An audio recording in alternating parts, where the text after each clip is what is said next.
Class 12 UP board के प्यारे विद्यार्थियों, स्वागत है आप सभी का शिवम लेक्चरर में। साहित्यिक हिंदी का पेपर है जो 18 फरवरी 2026 के लिए सबसे ज़्यादा महत्वपूर्ण है।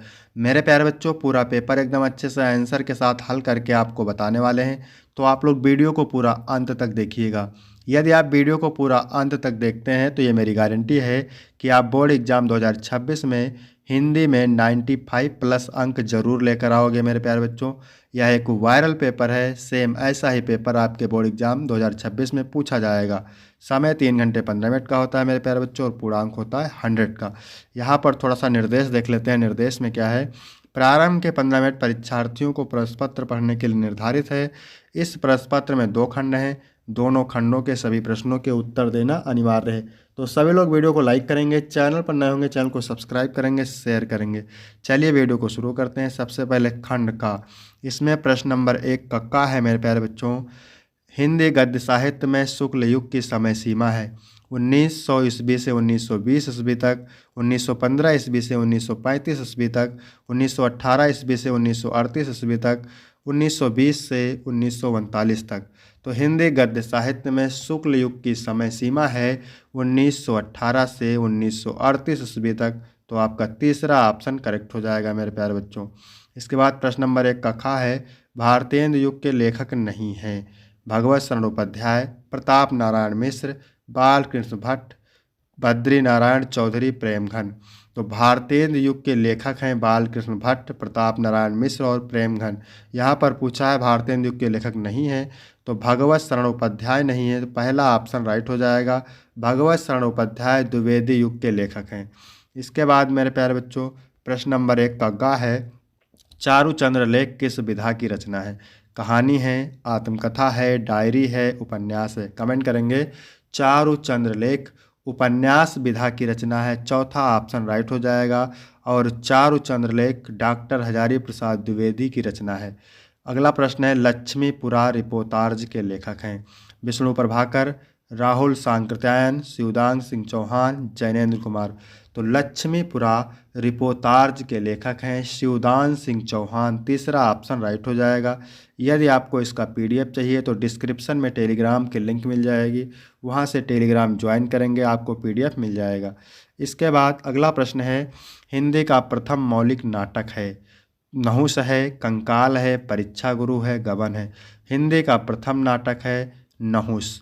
नहुस के लेखक हैं गोपाल चंद्र गिरधर दास। और हिंदी का प्रथम उपन्यास है परीक्षा गुरु। इसके लेखक हैं लाला श्रीनिवास दास। कंकाल जयशंकर प्रसाद का उपन्यास है। गबन किसका उपन्यास है? कमेंट करके बताएंगे। प्रश्न नंबर 2 का है, निज भाषा उन्नति है, सब उन्नति को मूल, यह काव्य पंक्ति है। अयोध्या सिंह उपाध्याय हरिओत की, मैथिली शरण गुप्त की, भारतेंदु हरिश्चंद्र की, नरेश मेहता की? तो निज भाषा उन्नति है, सब उन्नति को मूल, यह पंक्ति है भारतेंदु हरिश्चंद्र की। इसके बाद प्रश्न नंबर 2 का है, कीर्ति लता के रचनाकार है। विद्यापति, जगनिक, दलपति विजय, तुलसीदास? तो इसका राइट आंसर हो जाएगा विद्यापति। कीर्ति लता के रचनाकार हैं विद्यापति। वैदेही वनवास रचना है रामनरेश त्रिपाठी की, श्रीधर पाठक की, अयोध्या सिंह उपाध्याय हरिओत की, महावीर प्रसाद द्विवेदी की? तो वैदेही वनवास रचना है अयोध्या सिंह उपाध्याय हरिओत की। ठीक है, वैदेही वनवास हिंदी का क्या है? हिंदी खड़ी बोली का प्रथम महाकाव्य है। हिंदी खड़ी बोली का प्रथम महाकाव्य है। और अयोध्या सिंह उपाध्याय हरिओत हिंदी खड़ी बोली के प्रथम महाकवि हैं। तो वैदेही वनवास किसकी रचना है? अयोध्या सिंह उपाध्याय हरिओत की। इसके बाद अगला प्रश्न है मेरे प्यारे बच्चों, भारतेंदु ने ही स्त्री शिक्षा से संबंधित किस पत्रिका का प्रकाशन किया था? हरिश्चंद्र चंद्रिका, हंस, कविवचन सुधा, बाला बोधनी? तो मेरे प्यारे बच्चों, भारतेंदु हरिश्चंद्र ने स्त्री शिक्षा से संबंधित बाला बोधनी पत्रिका का संपादन किया था। किसका किया था? बाला बोधनी पत्रिका का संपादन किया था। चौथा ऑप्शन राइट हो जाएगा। हंस पत्रिका मुंशी प्रेमचंद की है। और भारतेंदु हरिश्चंद्र कविवचन सुधा पत्रिका भारतेंदु हरिश्चंद्र की है। हरिश्चंद्र चंद्रिका और कविवचन सुधा भारतेंदु हरिश्चंद्र की पत्रिका है। लेकिन पूछा है स्त्री से संबंधित, तो बाला बोधनी है, भारतेंदु हरिश्चंद्र का है। इसके बाद है, गंगा लहरी के रचनाकार हैं जगन्नाथ दास रत्नाकर, सूरदास, तुलसीदास, भारतेंदु हरिश्चंद्र? तो जगन्नाथ दास रत्नाकर पहला ऑप्शन राइट हो जाएगा। इसके बाद मेरे प्यारे बच्चों, प्रश्न नंबर 3 है, गद्यांश पर आधारित निम्नलिखित प्रश्नों के उत्तर दीजिए। 10 अंक का है और ये मोस्ट इंपॉर्टेंट गद्यांश है। ठीक है, बहुत ही आसान पूछा जाता है। चलिए देखते हैं कैसे इसको हल करेंगे। यह अनुभव कितना चमत्कारी है कि यहाँ जो जितनी अधिक बूढ़ी है वह उतनी ही अधिक उत्फुल्ल मुस्कानमयी है। यह किस दीपक की ज्योत है? जागरूक जीवन की, लक्ष्यदर्शी जीवन की, सेवानिरत जीवन की, अपने विश्वासों के साथ एकाग्र जीवन की भाषा के भेद रहे हैं, रहेंगे भी, पर यह ज्योत विश्व की सर्वोत्तम ज्योत है। ठीक है, तो पहला क्वेश्चन सेम यही पूछेगा, प्रस्तुत गद्यांश के पाठ एवं लेखक का नाम। तो पाठ का नाम है रॉबर्ट नर्सिंग होम में और लेखक का नाम है कन्हैया लाल मिश्र प्रभाकर। कन्हैया लाल मिश्र प्रभाकर। दूसरा है रेखांकित अंश की व्याख्या। तो व्याख्या मेरे प्यारे बच्चों, जिसकी रेखा खींची हुई है उसकी करना, यहाँ से लेकर के यहाँ तक की व्याख्या करना है। तो चलिए देखते हैं व्याख्या। लेखक इस अंश में यह बताना चाहते हैं कि वृद्धावस्था में भी लोग कितने खुश और उत्साही हो सकते हैं। यह खुशहाली जागरूकता, उद्देश्यपूर्णता, सेवा और एकाग्रता के जीवन से आती है। इसका अर्थ है कि जो लोग अपने जीवन में लक्ष्य और सेवा के प्रति समर्पित होते हैं वही सच्चे अर्थ में खुश और संतुष्टि रह सकते हैं। फिर अगला प्रश्न है, कौन सी ज्योत विश्व की सर्वोत्तम ज्योति है?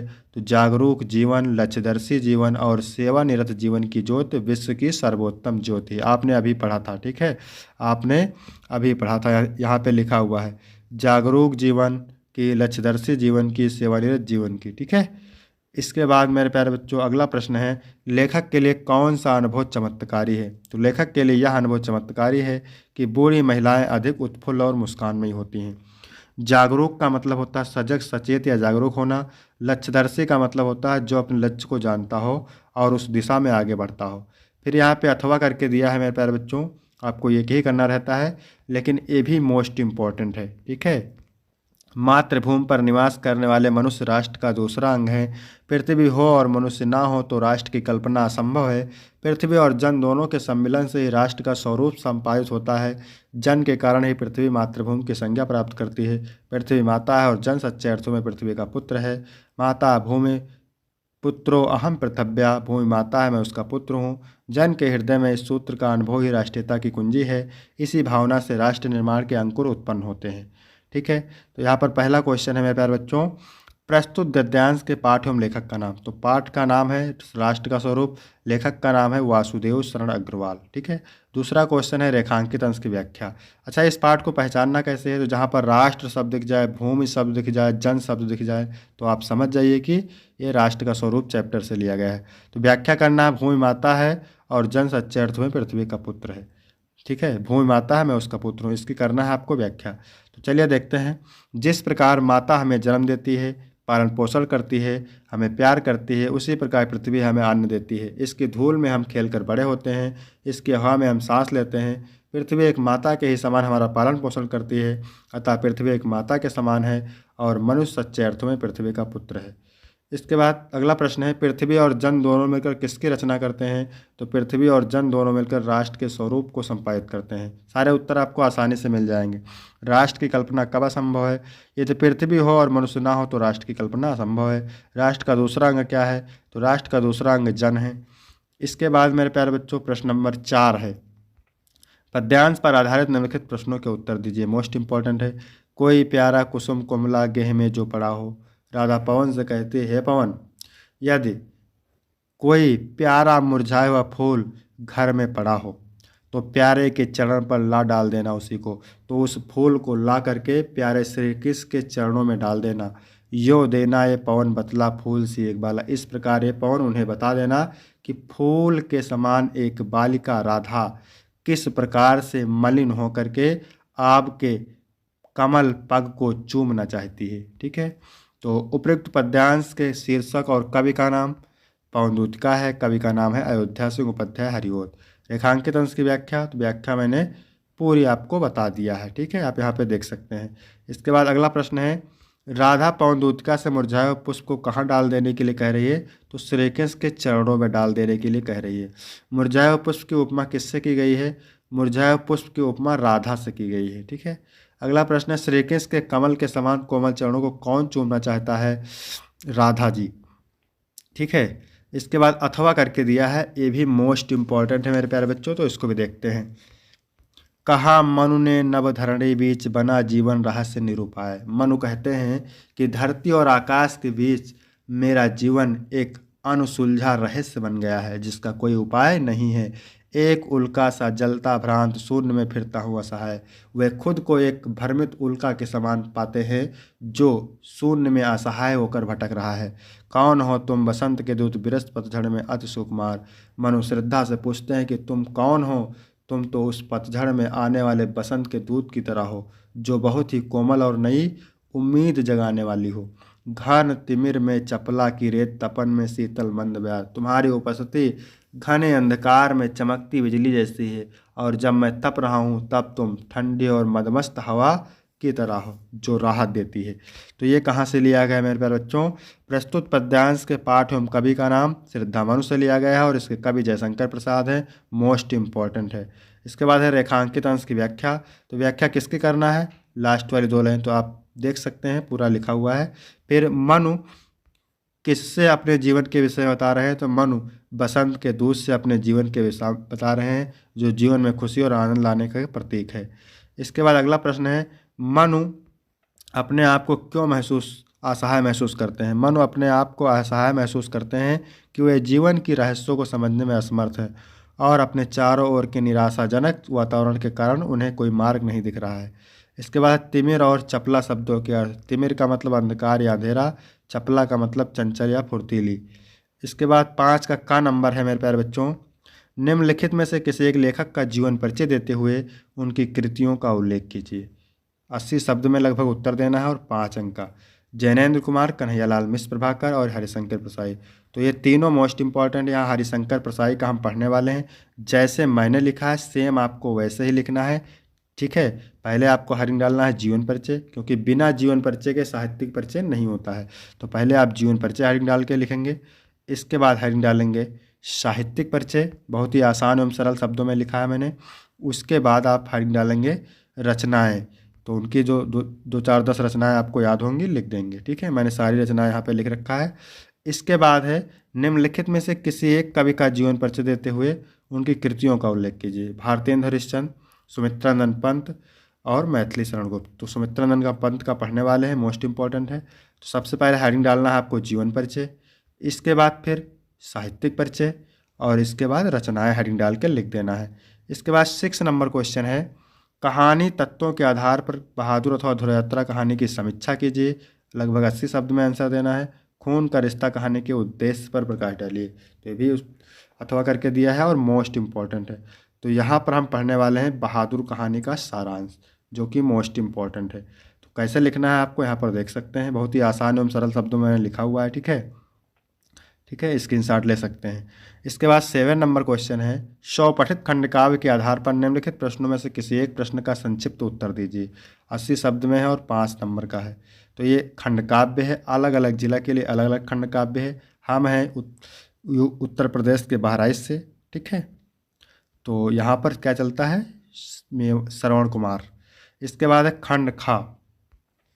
8 का नंबर है, निम्नलिखित संस्कृत गद्यांश का संदर्भ सहित हिंदी में अनुवाद कीजिए। 7 अंक का होता है मेरे प्यारे बच्चों, और 2 अंक संदर्भ के लिए, 5 अनुवाद के लिए।